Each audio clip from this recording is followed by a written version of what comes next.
నెహెమ్యా గ్రంథము 13వ అధ్యాయము 10వ వచనం నుండి. మరియు లేవీయులకు రావలసిన పాళ్లు వారికి అందకపోవట చేత సేవ చేయు లేవీయులను గాయకులను తమ పొలములకు పారిపోయిరని తెలుసుకుని నేను అధిపతులతో పోరాడి దేవుని మందిరమును ఎందుకు లక్ష్యపెట్టలేదని అడిగి వారిని సమకూర్చి తమ స్థలములలో ఉంచితిని. అటు తరువాత యూదులందరూ ధాన్య ద్రాక్షారస తైలములలో 10వ భాగమును ఖజానాలోకి తెచ్చిరి. 13వ వచనము.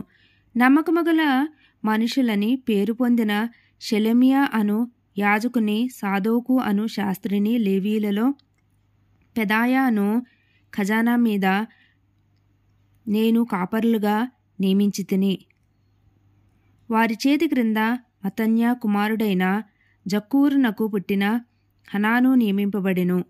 మరియు తమ సహోదరులకు ఆహారము పంచిపెట్టు పని వారికి నియమింపబడెను.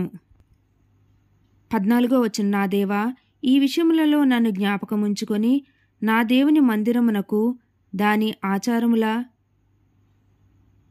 జరుగుబాటునకును నేను చేసిన ఉపకారములను మరవకుండుము.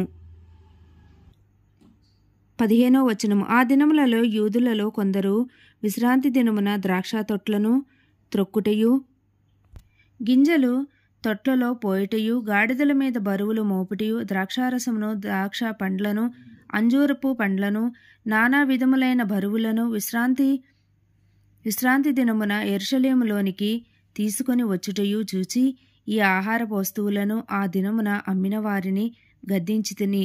16వ వచనము. తూరు దేశస్థులను కాపురముండి యెరూషలేములోను విశ్రాంతి దినములో యూదులకును చేపలు మొదలైన నానావిధ వస్తువులను తెచ్చి అమ్ముచుండిరి.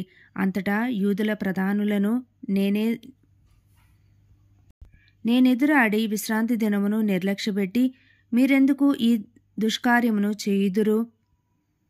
మీ పితరులను ఇట్లు చేసి దేవుని యొద్ద నుండి మన మీదికిని ఈ పట్టణస్థుల మీదికిని కీడు రప్పించలేదా? అయితే మీరు విశ్రాంతి దినమును నిర్లక్ష్యపెట్టి ఇశ్రాయేలీయుల మీదికి కోపము మరి అధికముగా రప్పించుచున్నారని చెప్పితిని. 19వ వచనము. మరియు విశ్రాంతి దినమునకు ముందు చీకటి పడినప్పుడు యెరూషలేము గుమ్మములను మూసివేయవలననియు విశ్రాంతి దినము గడుచు వరకు వాటిని తీయకూడదనియు నేను ఆజ్ఞాపించితిని. మరియు విశ్రాంతి దినమున ఏ బరువైనను లోపలికి రాకుండా గుమ్మముల యొద్ద నా పనివారిలో కొందరిని కావలి ఉంచితిని. వర్తకులను, నానా విధములైన వస్తువులను అమ్మువారును 1-2 మార్లు యెరూషలేము అవతల బస చేసుకొనగా నేను వారిని గద్దించి వారితో ఇట్లంటిని, మీరు గోడచాటున ఎందుకు బస చేసుకుంటిరి? మీరు ఇంకొకసారి ఇలాగు చేసిన యెడల మిమ్మును పట్టుకుందునని చెప్పితిని. అప్పటి నుండి విశ్రాంతి దినమున వారు మరి రాలేదు. 22వ వచనము.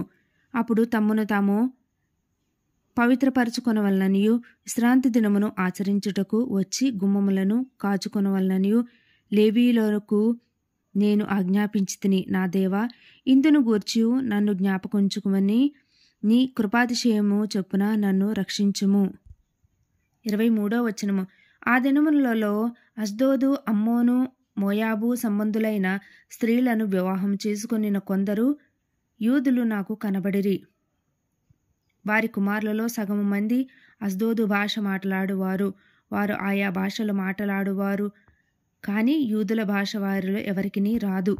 25వ వచనము. అంతటా నేను వారితో వాదించి వారిని శపించి కొందరిని కొట్టి వారి తల వెంట్రుకలను పెరికివేసి, మీరు వారి కుమారులకు మీ కుమార్తెలను ఇయ్యకము, మీ కుమారులకైనను మీకైనను వారి కుమార్తెలను పిచ్చుకొనకయు ఉండవలెనని వారి చేత దేవుని పేరట ప్రమాణము చేయించి ఇట్టి కార్యములు జరిగించి ఇశ్రాయేలీల రాజైన సొలొమోను పాపము చేయలేదా?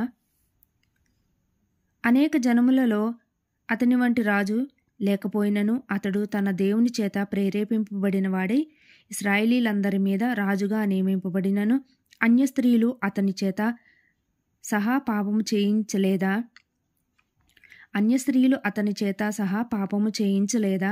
27వ వచనము. కాగా ఇంత గొప్ప కీడు చేయునట్లును మన దేవునికి విరోధముగా మనము పాపము చేయునట్లును అన్య స్త్రీలను వివాహం చేసుకునినా మీ వంటి వారి మాటలను మేము ఆలకింపవచ్చునా అని అడిగి తిని. 28వ వచనము. ప్రధాన యాజకుడును ఎలియాషీబు కుమారుడునైన యోయాదా కుమారులలో ఒకడు హెరోదీయుడైన సన్బల్లాటునకు అల్లుడాయెను. దానిని బట్టి నేను అతన్ని నా యొద్ద నుండి తరిమి తిని. 29వ వచనం. నా దేవా, వారు యాజక ధర్మమును, యాజక ధర్మపు నిబంధనను, లేవీయుల నిబంధనను అపవిత్రపరచిరి గనుక వారిని జ్ఞాపకుంచుకొనుము. 30వ వచనము. ఈలాగున వారు ఏ పరదేశుల్లోనూ కలియకుండా వారిని పవిత్రపరచి ప్రతి యాజకుడును ప్రతి లేవీయుడును విధి ప్రకారముగా సేవ చేయునట్లును నియమించి తిని. మరియు కావలసి వచ్చినప్పుడల్లా కట్టెల అర్పణను ప్రథమ ఫలములను తీసుకుని వచ్చినట్లుగా నేను నియమించి తిని. నా దేవా, మేలుకై నన్ను జ్ఞాపకుంచుకొనుము. ఈ పరిశుద్ధ వాక్యం దేవుని నామానికి మహిమ కలుగునుగాక. ఆమె. నెహెమీయా గ్రంథం పూర్తి చేసుకున్నామండి. క్రొత్తవారు వింటుంటే సబ్స్క్రైబ్ చేసుకోండి, లైక్, షేర్ అండ్ కామెంట్.